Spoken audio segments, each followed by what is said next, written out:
Right now with us in the studio, we have my co-host from the Junior Factor, the show that I did on cable access for 3 years, Connor Mullin. He's going to kind of do a question and answer thing.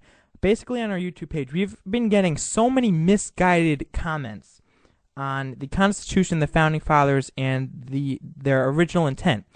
And I just have some straightforward questions that I want Connor to answer for us here.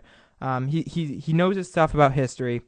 And I just kind of want to clear things up because, again, people are so misguided. And frankly, I don't know where they're getting this information from. So, Connor, welcome to the program. Thank you. All right, Connor, we got a comment the other day. I believe it was on our Facebook page from a kid who said that he thinks that the America was founded on big government, and the Founding Fathers believed in a big government kind of view.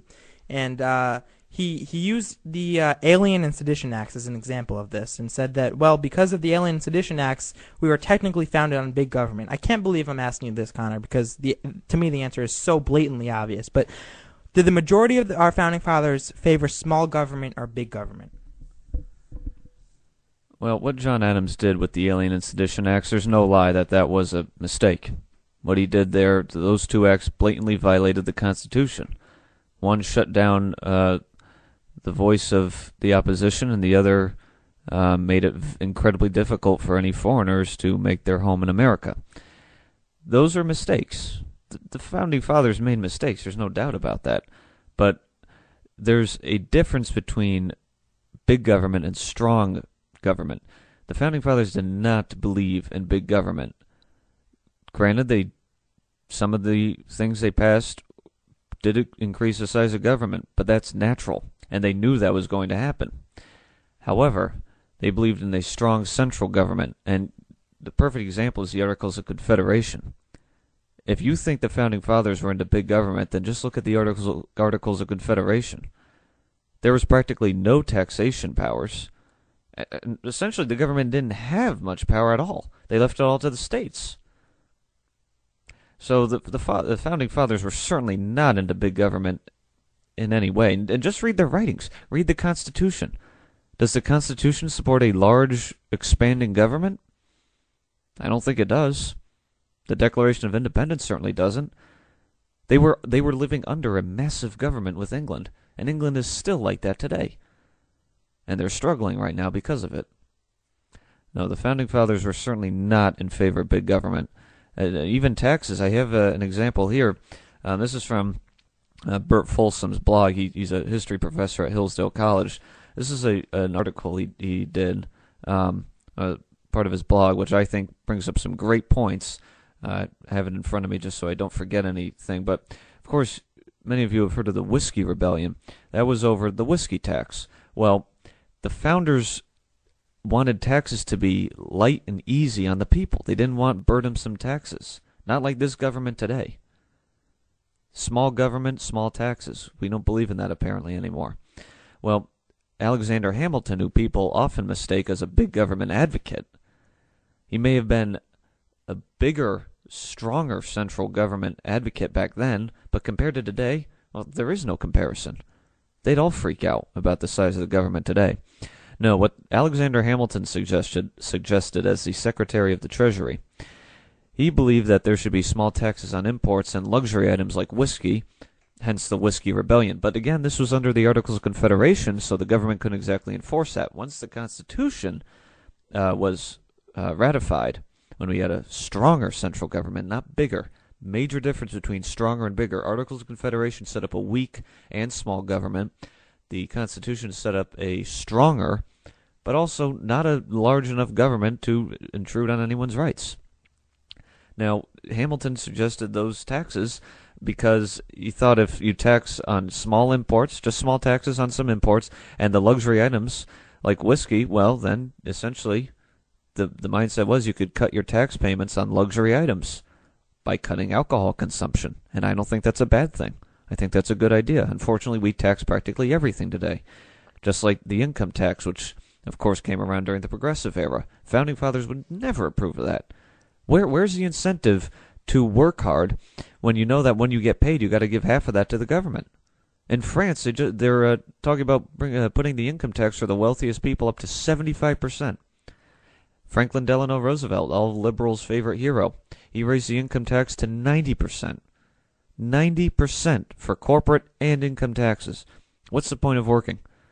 What is the point of work? You have no incentive to work at all. So no, the founders were certainly not big government advocates, especially just look at their examples on taxes. And if anybody doesn't believe me, I suggest going to Hillsdale College. They've got a great course on the Constitution. You can sign up for it for free. There is nothing that supports the idea that the founders were into big government. Nothing at all. Strong government, yes. Big government, no. And there is a major difference between those two.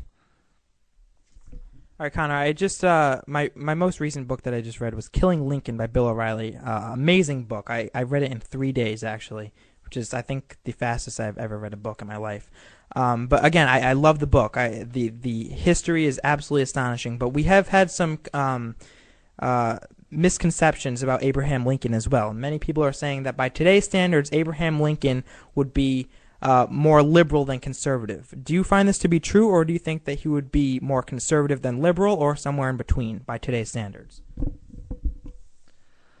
Well, back then, Lincoln was seen as somewhat of a radical to the South because he believed in freedom, which I really don't think is something liberals believe in, because they seem to want the government to run everything, and I don't think that's freedom at all. You got to give Americans their choice, and unfortunately we're running out of so many freedoms these days. Lincoln did use the power of the government to his advantage during the Civil War, but you got to understand, at that time, with a war going on between the North and the South in the United States, a civil war, he did have to go to some drastic measures. And I'm not going to talk too much about this one because it's not really my area of expertise, but I'm going to say this again. There's a great video on Hillsdale's website about Abraham Lincoln and the Constitution during the Civil War. So I would refer anybody to that. It's about a 40-minute long lecture. Great details of how Lincoln saved the Union through preserving it.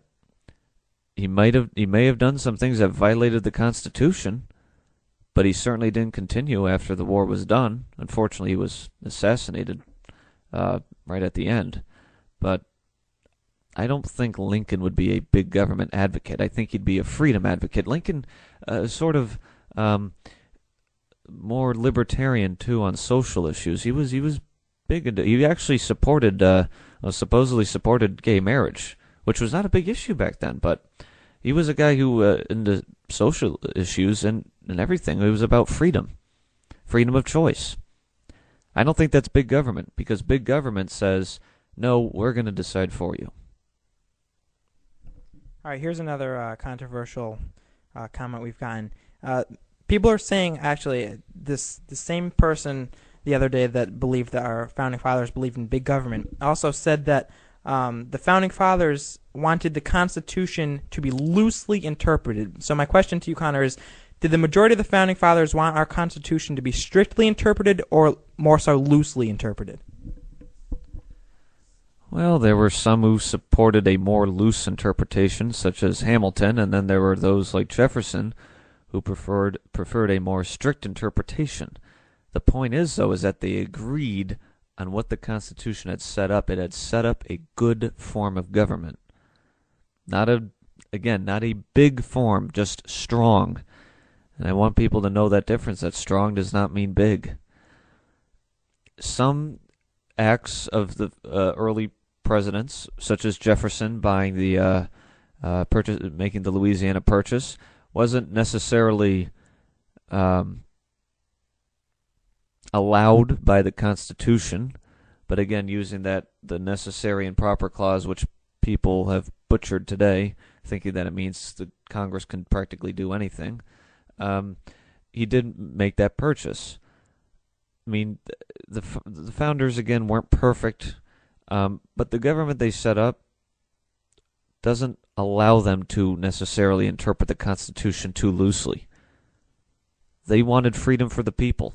They wanted freedom from tyranny. I'm pretty sure if you look at their writings, you'll find that the majority of them were pretty strict interpreters of the Constitution. There were some loose interpreters because not all of them supported the Constitution 100%.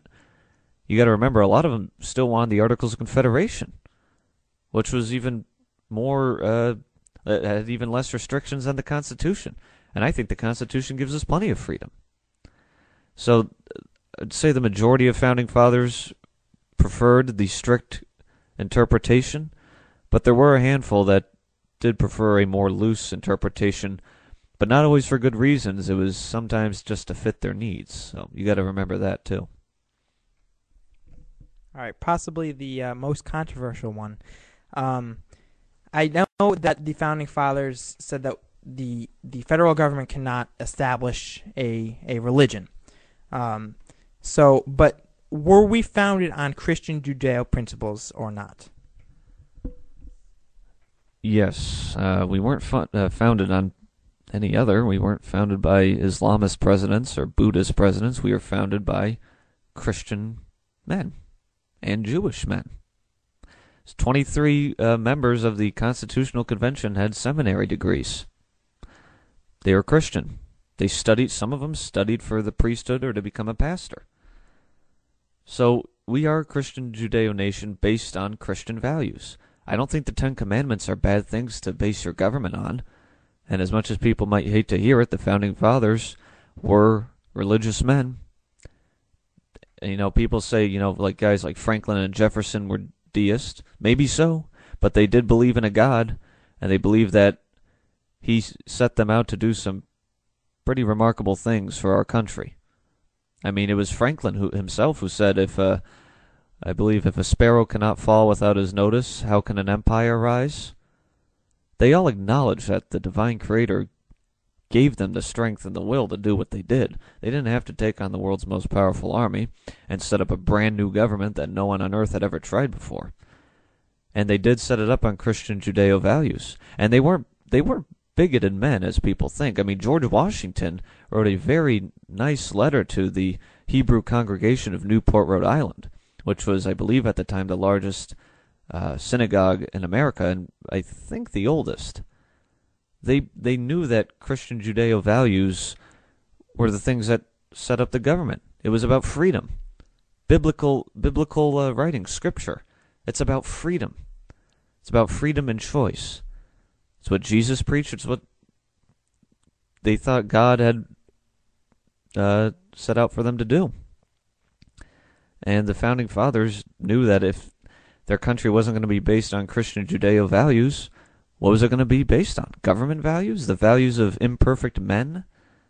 No, it's based on biblical values, Christian Judeo values, because the Old Testament and the Torah, which are pretty similar, Christianity and Judaism, they are tied in, and the Founding Fathers acknowledged that, and they have set up our government, whether people like to admit it or not, on those principles, not atheist principles and not the principles of any other religion.